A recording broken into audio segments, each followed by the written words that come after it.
I was supposed to do this video a while ago. I have it listed as October 28th. So, yeah, a while ago, but didn't get around to doing it. So, I think I'll do it now. I'll do it today. And I have it titled, I Want to Be Sad. So, I would say I'm fairly positive. In general, I'm optimistic and I tend to look at people in a positive light for first impressions. And I also view the world more positive, I think more positively than other people and others' intentions as positive as well. Right. So what does that have to be with wanting to be sad though? So there's also this part of me. There's there's two sides. There's the lone wolf and then there's the sad wolf. And so that um forget what I just said. That was a joke. I was joking. But basically the sad side I was kind of saying was like there's this part where I like listening to sad music. I like just deeply thinking and like thinking about the past and thinking about what I could have done better and thinking about all my failures. You know how right before you go to sleep, you think of how you messed up literally everything. Like there's this one time in fifth grade where you messed up your speech, or there's one time where in seventh grade where you asked out your crush and she rejected you. Things like that. I'll just think about that and just kind of bask in my loneliness. But this is actually kind of important to point out. I say loneliness, but like what you can be around people and still feel lonely. Or is lonely the right word? Maybe it's alone. No, maybe I think it is lonely. Like lonely is more a state of mind rather than the actual fact of having, I don't know, a lot of people around you. I think once I heard that from someone else, and once I heard that, I was like, whoa, yeah, you know what? That makes a lot of sense. And I've felt that. I feel like a lot of people feel that too. Especially like, and now that people are on their phones all the time. Like you go on the bus, you go in any public setting where people don't know each other, like a group of people don't know each other, and everyone will pull out their phone. That's just the default. It's like there's no socialization. It's just let me just go directly on my phone. And it doesn't even matter if I pull out the calculator app or the weather app. It's just I'm going to go on my phone and you can't talk to me. Like the gym, for example, but I guess the gym isn't exactly a great example because sometimes people just want to work out and want to be left alone. I would say there's exceptions. I would say I'm an exception where I would want to be approached and talked to and make a friend. Because unless I'm already with my friends, in which case I don't really care. I might prefer not to be approached. I just want to hang out with my friends and do my thing. No, never mind. The other day, I mentioned this last video, but the other day I literally talked to a guy in the gym while I was with my friends. Talked to a guy who had a fragrance that I recognized. And so I started talking to him about fragrances because none of my friends that were at the gym were into fragrances. So it's like, well, I can connect with someone else who I don't know who I might run into again, who could be a closer friend, who could be all these things where I connect in another dimension where like what I mean by that is a dimension that I don't currently connect with my friends. And I guess more I'm meaning the fragrance. Maybe dimension isn't the right word, but the topics, I guess you could say. I connect in different topics. Right. Okay. Want to be sad. Yeah, but there's also so I feel like I want to be sad. Like, oh, pity me, you know. I feel like everyone has that small feeling. They want to be just picked up and taken care of. And they don't want to work anymore. They don't want to do anything. They just want certainty that security that everything's going to be okay. And that they don't that, that everything's going to be okay. Yeah.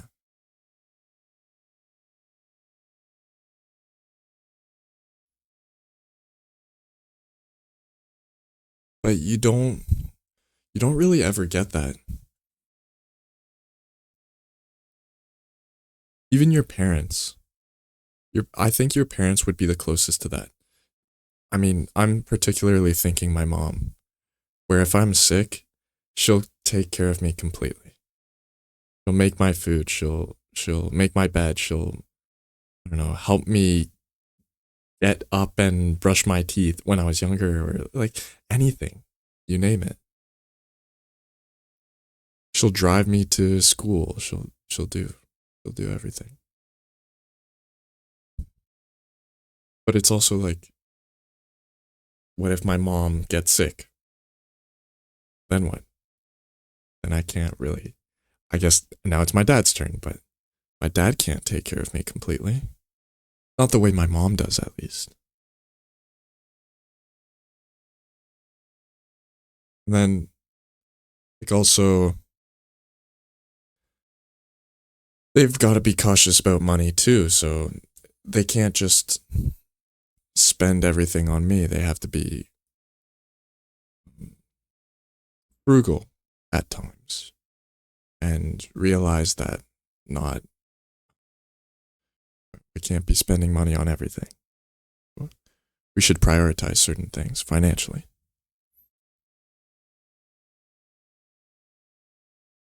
The one thing, though, I would say that is an exception to this is if you believe in God, if you believe in, yeah, I was thinking specifically Christianity, but I guess other religions kind of do this. Not really, actually, because I'm thinking of Islam, where the God, like, I guess he takes care of you. Yeah, I guess he takes care of you, but you have to be a slave to him, or yeah, a servant, like completely. That's kind of Christianity too. You have to completely relinquish all your control, realize that you have no control, and just leave it to him. Leave it to God. Yeah, I think that's a theme in a couple of religions. Scientology. Better take that one up. I don't even know what goes on in Scientology. All I remember is there's like South Park, Volcano, Aliens, and Tom Cruise.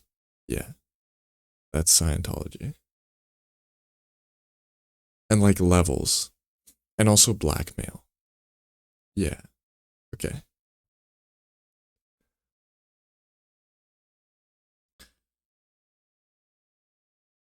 Yeah, I think, okay. So there's also, it's also really important to note though, these go hand in hand. There's a lot of people worse off, and you should practice gratitude. So whenever I think, wow, I'm in a rough place, I realize there's someone who's in the exact same situation, but worse. And it's like, wow, okay, I'm actually fine then. I'm actually decent. And then you can go to the complete extreme in the other scenario too, where it's like there's someone who's just completely bankrupt, homeless, has no friends, has no family, on their last legs. They're still living. They're still doing their thing. Obviously, it's rough for them, but that's why I should take a look at my situation and say, I can take control of this. I have all of these things taken care of. I just need to take care of this one thing. Thrive.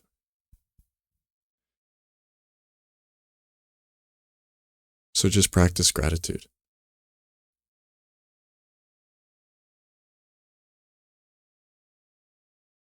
You know, a lot of these videos are lessons to me, things that I don't take care of, that I don't do.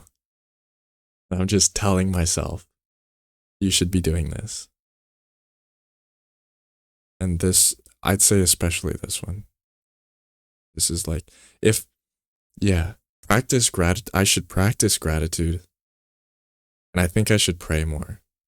And I think those also go hand in hand. Where, and you know, I don't know if I mentioned this earlier, but in another video, I mean. But praying is so strange to me. Like, if God already knows that you're going to pray for something or that you want something, then what's the point in originally praying? I had that question for the longest time. And I have asked it to a couple of people. And my friend answered this. I think my friend answered this the best. And he said, it's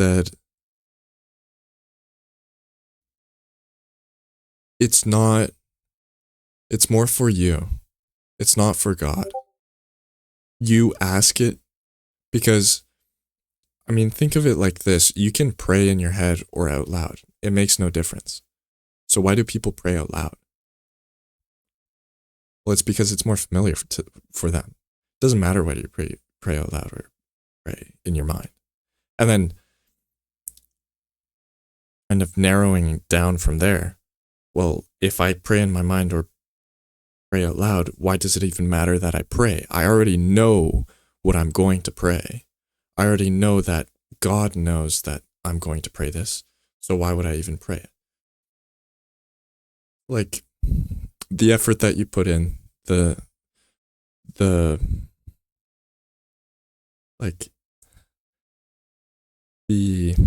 intention. The intention of praying. And also it being for you. Like you thinking through what you actually want, what you actually need, what you already have, and kind of sorting that out in your mind and realizing what needs to be relinquished to God, given to God.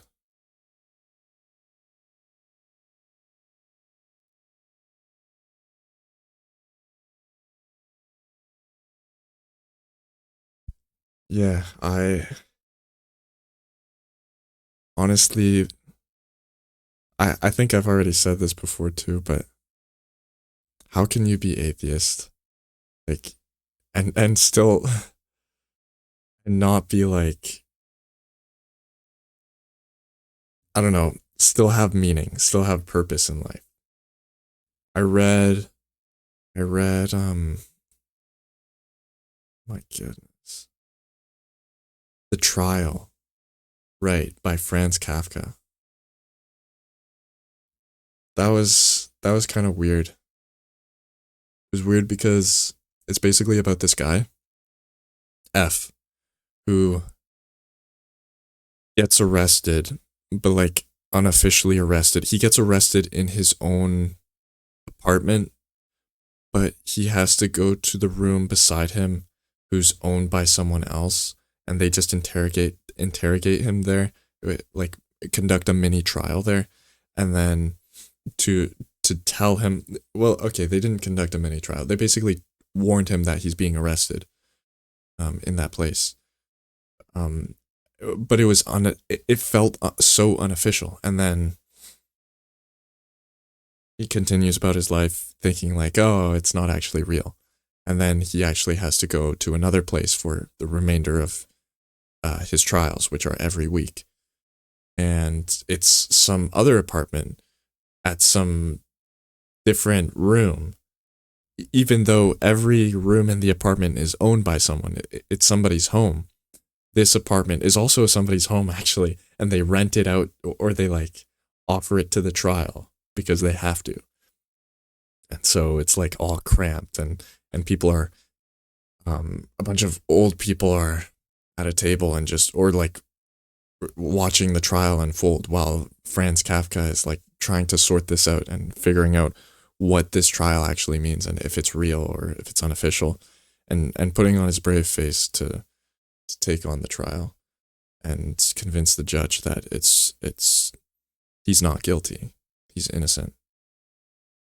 And it goes on like that. And it's the biggest thing that I took away was, while I was reading the book, I always thought, you assume he's innocent because there's nothing to suggest that he's guilty. But technically, there could be something that makes him guilty. The reader just doesn't know.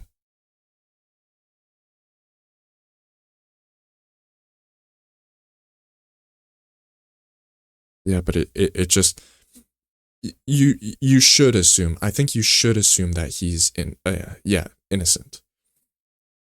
And so you hope, and it's also, I keep on mentioning that it's unofficial too. It feels so unofficial. And to me, my interpretation was that it was unofficial. And he literally didn't have to go to any of the things, any of the trials, and he would have been fine. He could have completely ignored it. But the fact is, he kept on going to the trials, and it kept on giving him stress, and then it would sabotage him in his career.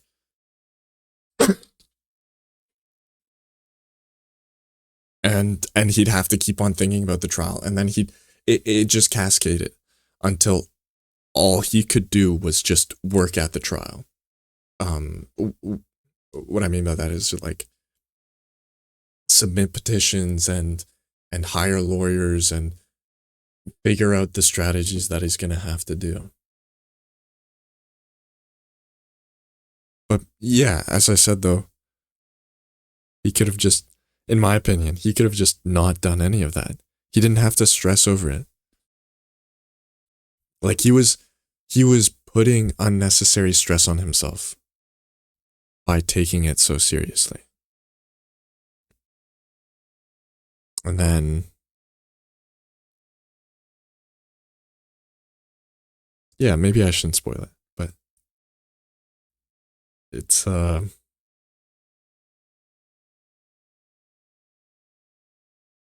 yeah, you always hope that it's just an unofficial trial and nothing will happen to him. Maybe that does spoil it. Oh well, doesn't matter. Read the book. You'll find out. It's an okay book. I would say Metamorphosis is better. It's more of a short story. I think it's 50 pages. Pretty easy to read.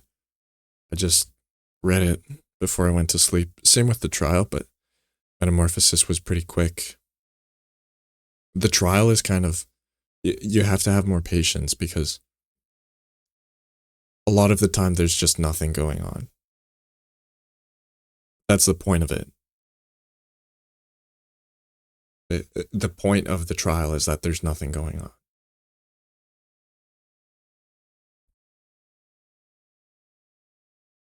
Pretty different book. Yeah.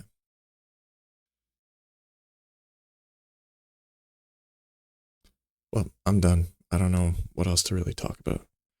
Practice gratitude, you know? Boop.